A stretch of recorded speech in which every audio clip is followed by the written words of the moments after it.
So here we are now with Objective 4, looking at how we institutionalise ethics. And you'll see that the tutorial activities talk about institutionalising ethics and codes of conduct. There's also two videos, or a video and a website, the Nike Code of Conduct, and an older video behind the swoosh, which I want you to reflect on after we talk about these codes of conduct. So, codes of conduct are effectively a statement that defines the corporate social responsibility behaviour of an organisation.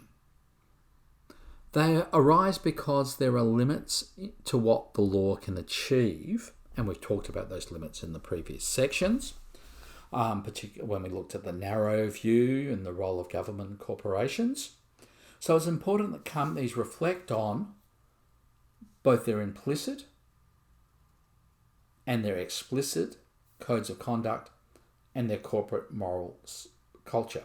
Sometimes there is a difference between the implicit and the explicit codes of conduct. They say they're doing one thing, but in reality they're doing something else.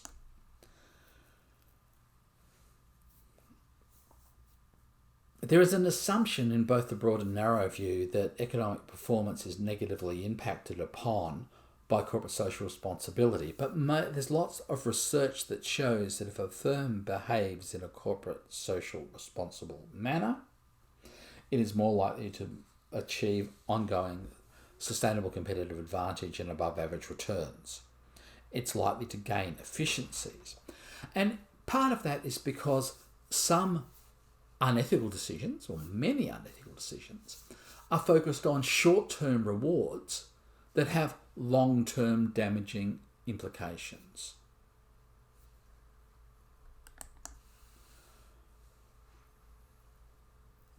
There are cases in which maximising profit is socially inefficient. Not putting a price on pollution, not putting a price on carbon, means that society pays. I mean, I have to look at the difference in air quality that we see around the world during the coronavirus to see how much pollution is being produced. Now, pollution affects the health of people.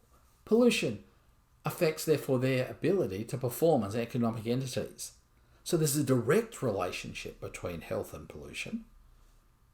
But it can also mean to firms being sued, damage to society, damage to the environment, damage to quality of life. So therefore, you could see that if you include a measure of how pollution, a cost for pollution, a cost for carbon, you would in fact ultimately increase long-term economic efficiency even if there was a short-term cost.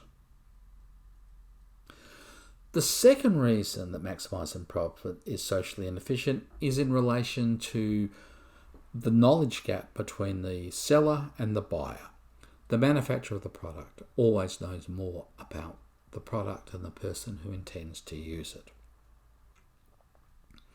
This means that social good is actually served by corporate social responsible behaviour of the company as distinct, because they always have the higher level of moral knowledge.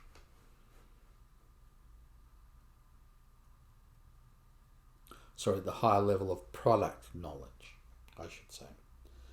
So having an effective code of conduct that sets minimum standards of performance and requires full disclosure of information enhances economic efficiency by building consumer trust and confidence. So how do we create a moral code? How do we create ethical behaviour, rules to live by within the organisation? Well, there are formal and informal methods. Formal methods only work if the culture of the organisation and the behaviour of managers align with its goals. So managers need to articulate the goals for the organisation, adopt an ethical code that's applicable to all members, set up ethical committees to oversee and develop and monitor the code, and incorporate ethics training into all employee development programs. can that be artificial? Yes. Look, at the moment we see universities and other senior managers in other organisations, senior managers in universities, senior managers in other organisations saying that they're taking a 20% pay cut. This is to show that they are sharing the pain of what will probably be extensive cutbacks and job losses of employees in those institutions, in those universities, in those organisations.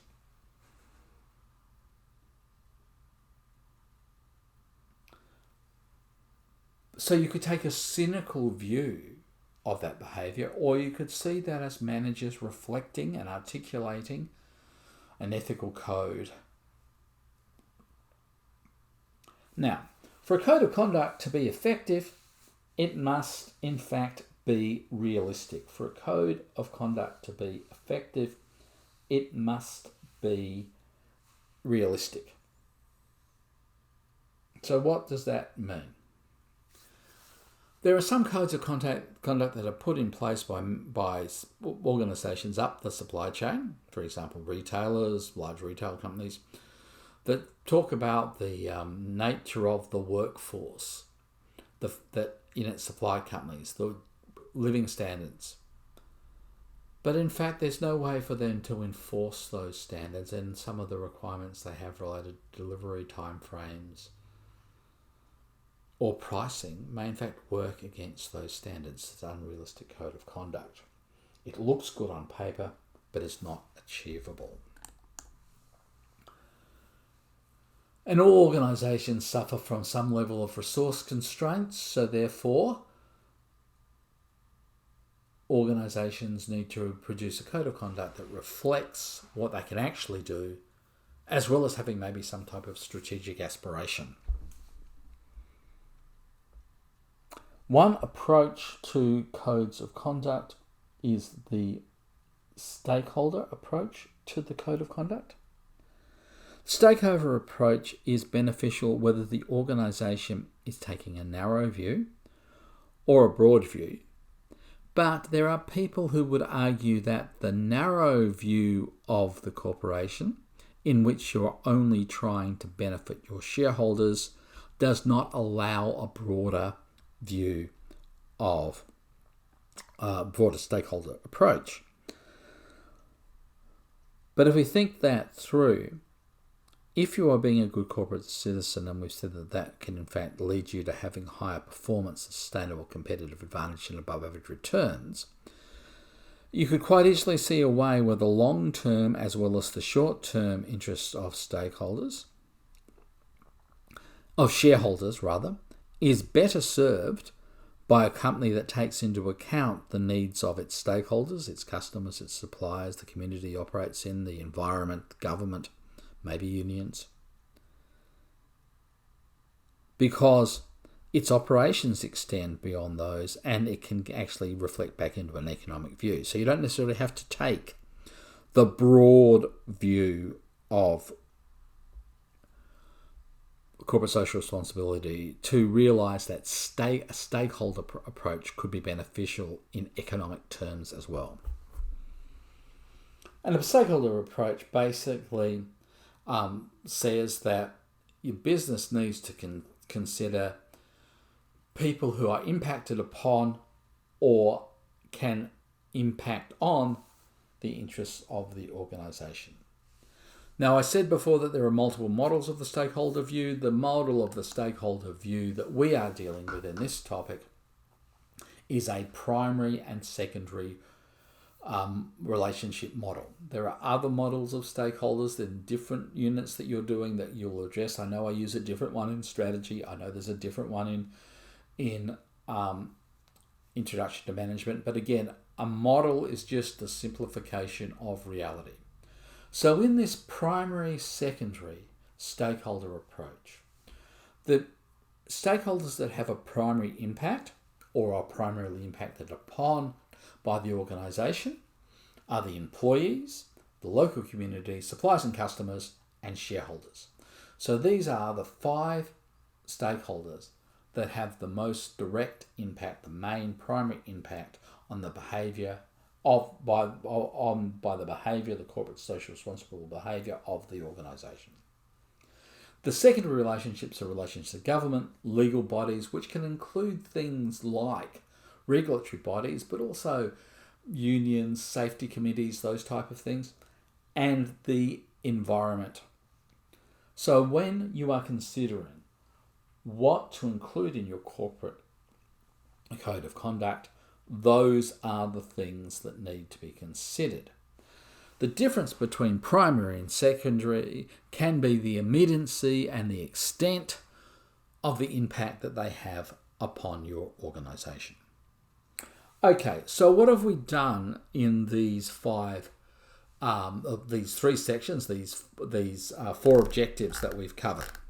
So I'm going to flick back to what we intended to cover, which is here in slide 3 or 4 of the lecture notes. We defined corporate responsibility and corporate moral responsibility. We've defined the broad and narrow economic views of corporate responsibilities. We've explored 3 key arguments in the debate of the invisible hand argument, the let the government do it argument, the business can't handle it argument, and we've added a couple of other areas that are sort of subsets of those. And we talked about institutionalizing ethics and the stakeholder approach. There have been a couple of activities that we've done in which you reflect on the way those theories apply to practice. Look at the Moodle website. That'll tell you what you need to do for next week's tutorial, and also what you need to do for the Moodle forum. There's another set of slides that I've included, and that other set of slides are the case study method. And we'll also produce a little video related to the assignment as well, though I'll be talking about the assignment 2 and forming groups within the tutorial. Okay, see you in the tutorial, the Moodle, not Moodle forum, the Zoom tutorial. You know what you're doing this week. The tutorial for this week, for this module, for this unit is next week. So we've got some activities for this week. Hopefully you'll be able to see this set of videos before them, but you definitely need to see them before next week's tutorial. Thanks. Bye for now.